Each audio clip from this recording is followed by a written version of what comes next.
ഒരു തലവേദന ഇത്ര വലിയ പ്രശ്നം ഉണ്ടാക്കുമെന്ന് സത്യത്തിൽ ഞാൻ വിചാരിച്ചില്ല കേട്ടോ. എനിക്കും തലവേദനയായിരുന്നു. അതുകൊണ്ടാണ് ഞാൻ ഈ വീഡിയോ ഇടാൻ താമസിച്ചു പോയത്. എന്തായാലും ബിഗ് ബോസിനകത്ത് ഉണ്ടായ തലവേദന ഇത്ര വലിയ പ്രശ്നം ഉണ്ടാകുമെന്ന് ഒട്ടും ഞാൻ പ്രതീക്ഷിച്ചില്ല. അതായത് നമ്മുടെ ഷാനവാസിനുണ്ടായ തലവേദന, നമ്മുടെ രേണു സുധിക്കുണ്ടായ തലവേദന. ഏതാണ് വലിയ തലവേദന, ആർക്കാണ് സത്യമ തലവേദന? ഇതായിരുന്നു ടോപ്പിക്ക്. ഇതുവരെയുള്ള സീസണൊക്കെ എടുത്ത് നോക്കിയാൽ ഈ ഒരു സീസൺ സത്യം പറഞ്ഞാൽ എല്ലാത്തിൽ നിന്നും വ്യത്യസ്തമായി തോന്നുവാണ് കേട്ടോ. എനിക്ക് അങ്ങനെ തോന്നുന്നത്. നിങ്ങൾക്ക് എന്താണ് തോന്നുന്നത്? നിങ്ങളുടെ അഭിപ്രായം താഴെ കമൻറ്റ് ബോക്സിൽ രേഖപ്പെടുത്താം കേട്ടോ.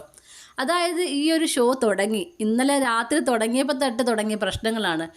എന്തെങ്കിലുമൊക്കെ ചെറിയ ചെറിയ പ്രശ്നങ്ങൾ സംസാരിച്ച് എന്തെങ്കിലുമൊക്കെ ഒരു കണ്ടൻ്റാക്കി മാറ്റുന്നുണ്ട് എല്ലാവരും കൂടെ. കാര്യം ഈ സീസണിൽ വന്നവരെല്ലാവരും നല്ല രീതിയിൽ ഗെയിം പഠിച്ചിട്ട് തന്നെയാണ് വന്നത്.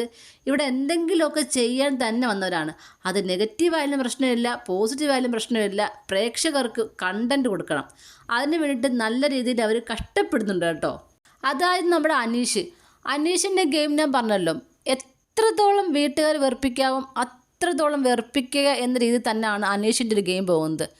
ഇവിടെ ഇപ്പം രേണു സുധിക്ക് തലവേദന ഉണ്ടായി. അത് രേണു സുധി ക്യാപ്റ്റനായിട്ടുള്ള അനീഷിനോട് പറഞ്ഞു.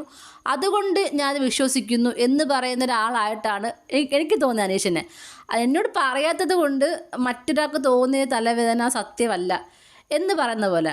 ഇപ്പം തലവേദന ഉണ്ടായിട്ടുണ്ട്. ഇപ്പം എല്ലാവരും എനിക്ക് തലവേദനയാണ് കേട്ടോ, എനിക്ക് തലവേദനയാണ് കേട്ടോ എന്നിങ്ങനെ പറഞ്ഞുകൊണ്ട് നടന്നാൽ മാത്രമേ അത് തലവേദന ആകത്തുള്ളൂ. എനിക്കറിയില്ല. ഇപ്പം ഒരു ക്യാപ്റ്റനാണ് അനീഷ് ആ വീട്ടിൽ. ഇപ്പം നമ്മുടെ വീട്ടിൽ നമ്മുടെ ഗൃഹനാഥൻ എന്നൊക്കെ പറഞ്ഞ പോലെ തന്നെ ആ വീട്ടിലെ ഇപ്പോഴത്തെ ഗൃഹനാഥൻ അല്ലെങ്കിൽ ആ വീട്ടിലെ എല്ലാ കാര്യവും നോക്കേണ്ട ഒരാളാണ് ക്യാപ്റ്റൻ എന്ന് പറഞ്ഞ ഒരാൾ. അപ്പം അനീഷിൻ്റെ മുന്നിൽ വെച്ച് ആദ്യമേ ഷാനവാസ് പറഞ്ഞു എന്ന് പറയുന്നു എനിക്ക് തലവേദനയാണെന്ന്. അത് മറ്റുള്ള ആളുകൾ കേട്ടതുമാണ്. അനീഷ് ഇങ്ങനെ ഈ ഷാനവാസ് ഇങ്ങനെ പറയുന്നതും ആ സമയത്ത് അനീഷോട് ഉണ്ടായിരുന്നതും ഒക്കെ പറയുന്നുണ്ട്, കേൾക്കുന്നുണ്ട്. പക്ഷെ അത് അനീഷിനെ പ്രത്യേകം വിളിച്ച് പറയാഞ്ഞത് കൊണ്ട് ആ തലവേദനയല്ല, അതൊരു കള്ളത്തലവേദനയാണെന്നാണ് നമ്മൾ അനീഷ് പറയുന്നത്.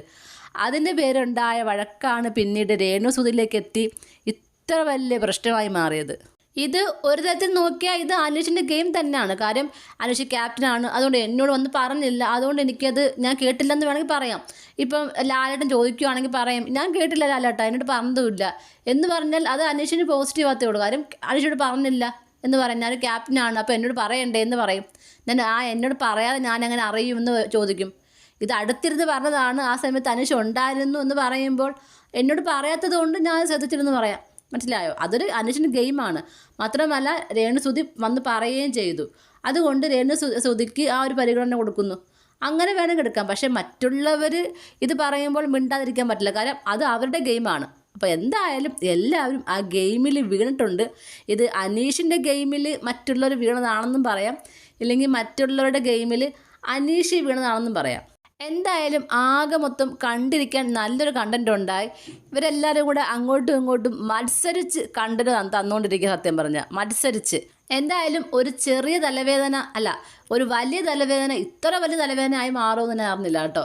എന്തായാലും അനീഷിന് ഇപ്പോൾ എന്തായാലും ബിഗ് ബോസിനെ വിളിച്ച് രണ്ടുപേരെയും മെഡിക്കൽ റൂമിലിട്ട് പോയിട്ടുണ്ട്. എനിക്ക് തോന്നുന്നു രേണു സുധിക്ക് ഇതിന് ആദ്യമേ തന്നെ മെഡിസിൻ കൊടുത്തു വിട്ടു. ഇപ്പം അനീഷ് ഇനി പോയിട്ടുണ്ട്. ഇത് ആദ്യമേ ചെയ്താൽ തീരുന്ന കാര്യമേ ഉള്ളൂ. പക്ഷേ ഈ ഒരു കണ്ടന്റ് ഉണ്ടാവത്തില്ല. അവിടെ അനീഷ് ഷാനവാസിനെ ഇഗ്നോർ ചെയ്തു, രേണു സുധിയോട് ആ ഒരു ഫേവറബിൾ കാണിച്ചു. അപ്പോൾ അത് ചോദ്യം ചെയ്യപ്പെട്ടപ്പോൾ അവിടെ ഒരു കണ്ടന്റ് ഉണ്ടായി.